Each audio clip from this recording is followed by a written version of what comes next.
कहानी की शुरुआत होती है एक ऐसे मोड़ से जिसे लेकर पूरा संघ और भाजपा दोनों ही अंदर खौल रहे हैं। 17 सितंबर 2025 नरेंद्र मोदी 75 साल के हो जाएंगे। एक उम्र जिसे संघ ने हमेशा संन्यास की सीमा माना है। अटल बिहारी वाजपेयी, लाल कृष्ण आडवाणी, मुरली मनोहर जोशी जैसे दिग्गज उसी मर्यादा में शांत हुए, लेकिन इस बार ना कोई बयान, ना कोई संकेत, उल्टा मोदी सरकार और पार्टी पूरी मजबूती से मैदान में डटी हुई है। मानो संघ की परंपरा कोई कागज नियम हो तो अब डिजिटल इंडिया के दौर में अपडेट नहीं हुआ। संघ की बेचैनी, एक तरफ चुप्पी और भीतर ही भीतर बढ़ता तनाव। मोहन भागवत ने महीनों पहले संकेत दिए थे, कुछ सीनियर प्रचारकों ने पीएम आवास का भी रुख किया, यहां तक कि एक गोपनीय मीटिंग भी हुई, लेकिन परिणाम मौन। संघ ने संकेतों में कहा, हम अब भूमिका निभाना चाहते हैं, नेतृत्व परिवर्तन की जरूरत है, लेकिन मोदी खामोश रहे। ऐसा लग रहा मानो वो कहना चाह रहे हो, मेरे बात कोई सवाल नहीं उठाना, मैं ही हूँ आखिरी नेतृत्व। पहलगाम आतंकी हमला, राजनीतिक संतुलन पर बड़ा ब्रेक। और तभी हुआ वो हादसा जिसने सब कुछ बदल दिया। जम्मू कश्मीर के पहलगाम में हुआ बड़ा आतंकी हमला। पूरे देश में आक्रोश, सुरक्षा एजेंसियों पर दबाव और सरकार को तुरंत प्रतिक्रिया देनी पड़ी। संघ को लगा कि यह मामला ठंडा हो गया, लेकिन उसके लिए ये एक टाइम आउट जैसा था। सत्ता की प्राथमिकता अब सुरक्षा बन गई, ना कि संघ परंपरा। संघ का संघर्ष, बदलाव की कोशिशों और भाजपा का ठंडा रवैया। इस बीच संघ ने अपने स्तर पर कोशिश की, राज्यों में संगठन स्तर पर फेरबदल, प्रचारकों को वापस बुलाना, शाखाओं में विचारधारा बनाम सत्ता पर विशेष चर्चा, लेकिन भाजपा में कोई प्रतिक्रिया नहीं आई।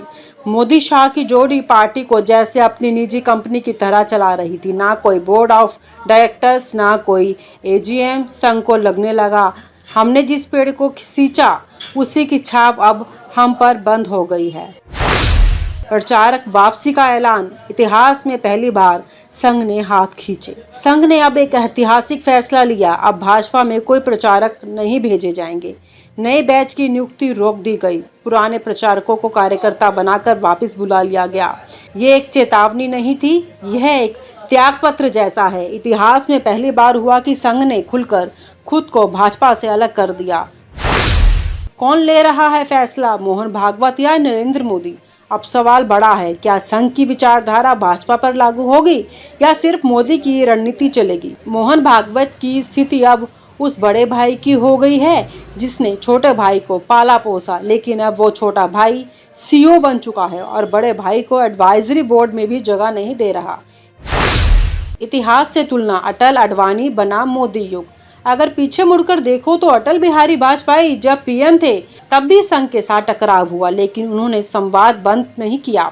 2005 में जब आडवाणी ने जिन्ना को लेकर बयान दिया तो संघ ने तत्काल रिएक्ट किया और आडवाणी को पार्टी अध्यक्ष पद छोड़ना पड़ा। आज ऐसा क्या बदलाव हो गया कि संघ का विरोध सिर्फ हवा में गुम हो जाता है? आंतरिक बहस, भाजपा बनाम संघ कौन सही? भाजपा कहती है अब हम चुनावों से सत्ता में आते हैं, शाखाओं से नहीं। संघ कहता है चुनाव जीतकर विचारधारा नहीं लाई जाती, विचारधारा से राष्ट्र बनता है। यह वही जंग है जो अटल युग में तकरार थी, लेकिन आज टकराव है। कल सिर्फ मतभेद थे, आज मतभेद बन चुके हैं। एक बटा हुआ परिवार, जहां अब कोई भाई किसी की नहीं सुनता। अब यह रिश्ता संघ परिवार नहीं रहा, यह दो संस्थाओं की पावर स्ट्रगल बन चुकी है। मोदी के पास सत्ता है, जन समर्थन है, डिजिटल तंत्र है। संघ के पास विचारधारा है, नैतिक शक्ति है, लेकिन अब सब अप्रासंगिक लगने लगी है। जैसे कोई बड़ा भाई अब सिर्फ दीवार पर टंगी तस्वीर बन गया हो। 2029 की तैयारी, लेकिन किसके नेतृत्व में? आरएसएस अब अपने स्तर पर वैकल्पिक नेतृत्व तलाश सकता है, नए चेहरों को उभार सकता है जो विचारधारा के करीब हों। मोदी 2029 तक तो डटे रहेंगे, लेकिन उनके बाद क्या यह भाजपा संघ से पूरी तरह अलग हो जाएगी या फिर 2026 में ही एक बड़ा संघ विरोध सामने आएगा? जब मोदी ने संघ को ना कह दिया, इतिहास में पहली बार आरएसएस बीजेपी आमने सामने। वो खामोशी जो सब कुछ कह गई। ये कहानी शुरू होती है एक चुप्पी से, जो चुप्पी पीएम नरेंद्र मोदी ने मोहन भागवत की एक अहम मुलाकात के बाद ओढ़ ली। 90 मिनट तक चली मुलाकात में भागवत ने 75 की परंपरा, विचारधारा की दिशा और पार्टी संघ संवाद जैसे विषयों पर बात की, परंतु मोदी ने सिर्फ मुस्कुराकर बात सुनी, ना कोई वायदा, ना कोई संकेत।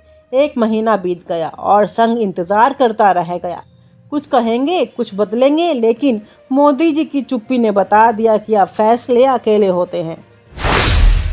संघ की बेचैनी और पुरानी यादें, यह पहली बार नहीं है जब भाजपा और संघ के बीच मतभेद हुए हों, पर इतिहास गवाह है कि अटल बिहारी वाजपेयी जैसे नेता चाहे संघ से सहमत भी हो, संवाद का दरवाज़ा कभी बंद नहीं करते थे। जब वाजपेयी ने 1998 में पोखरण परीक्षण कराया तो तब भी संघ को विश्वास में लिया गया था, लेकिन मोदी की शैली बिल्कुल अलग है। वह सुनते नहीं, बताते हैं। 75 की परंपरा और उसका अपमान। संघ के लिए 75 की उम्र एक मर्यादा है। आडवाणी, जोशी जैसे नेताओं को इसी नियम के तहत साइडलाइन किया गया था, लेकिन अब मोदी खुद 17 सितंबर 2025 को 75 के होंगे, तो क्या वो भी इस परंपरा का पालन करेंगे? संघ को उम्मीद थी कि मोदी स्वयं घोषणा करेंगे, परंतु मोदी ने ऐसा कोई संकेत नहीं दिया। इससे संघ की भूमिका पर सवाल खड़े हो गए हैं। प्रचारकों का रास्ता बंद। मोहन भागवत की अगुवाई में आरएसएस ने अब ऐतिहासिक फैसला ले लिया है। अब बीजेपी को प्रचारक नहीं दिए जाएंगे। यह सिर्फ प्रशासनिक निर्णय नहीं था, यह संकेत था कि संघ अब सत्ता के खेल से खुद को अलग कर रहा है। अब शाखा में चर्चा सत्ता नहीं, संस्कृति होगी। यह कूल विद्रोह सत्ता को बिना हल्ला किए असहज कर गया। विचारधारा की लड़ाई। संघ हमेशा विचारधारा की राजनीति पर जोर देता है, हिंदुत्व, स्वदेशी, समाजसेवी, समरसता, लेकिन मोदी युग में यह सब चुनावी ब्रांडिंग बन चुका है। प्रचार में हिंदुत्व है, पर नीतियों में कॉर्पोरेट सहयोग। मोदी ने संघ की विचारधारा को इवेंट मैनेजमेंट में बदल दिया, जिससे संघ की आत्मा आहत हुई। मोदी का मॉडल स्पष्ट है, ना तो संघ से संवाद, ना पार्टी संगठन से राय, बस पीएमओ और कुछ राजनीतिकारों का दायरा।